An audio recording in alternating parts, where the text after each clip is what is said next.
Derick Giwner here for another edition of the Harness Spotlight. This one's for July the 6th. We're going to take a look at the Meadowlands racetrack. Plenty of great stakes action, and I'm going to look at the pick four. There's a $50,000 guaranteed pool. It starts in race number 8, and we have all stakes races in this pick four. That's what makes it so great.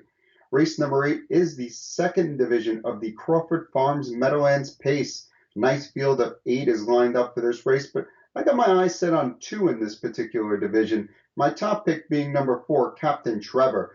He's been here before. He was here 3 starts back, won in 49-1, very impressively. Last time in the Hemp Constellation was another impressive winner, just came to the rim and wore down the field. Granted, he might have been a little bit better than those in my estimation, but this is where he fits. I think the connections have taken their time with this horse to get him right, and I think he might be ready to shine in this Meadowlands Pace. The other one I'm using, it's hard not to have on your ticket, is the 6 Bettor's Wish.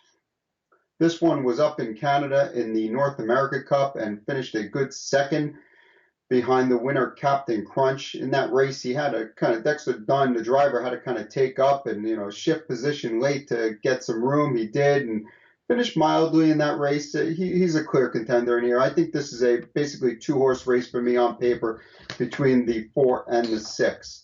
Moving on to race number 9, and I really don't have a strong opinion in here. I mean, I could have knocked out the 1 Matterlei and the 4 Fraulein Blucher and the 10 Miss Trixton here, but it didn't make any sense because I'm going to go with a key later in this ticket, so I just pressed the all button. My top pick happened to be number 5, Golden Tricks. I think she's really found herself of late, and I think she'll be a pretty good price in here as opposed to, let's say, the 9, Millie's Possession, who's undefeated on the year, and who knows, she could be a short price, and I'm not really interested in her winning for as far as the ticket goes, but I think this is a pretty wide open race where we could see a lot of different possibilities, so I went and pressed the all button.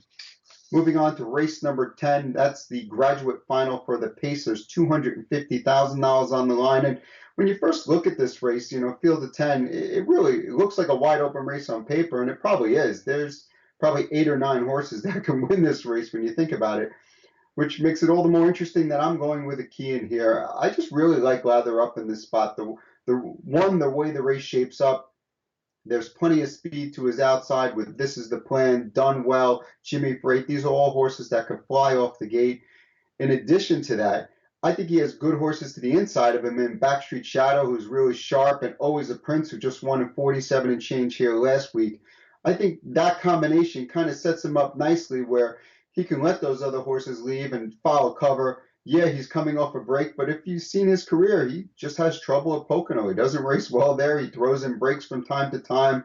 We know he's probably, if not the fastest, one of the fastest horses in this race when he's right. And I just think moving back to the big track here is going to make a big difference. And I'm expecting to put up a nice effort here at what should be a double-digit price. And so I'm going to key him and take my chances and see where that takes me.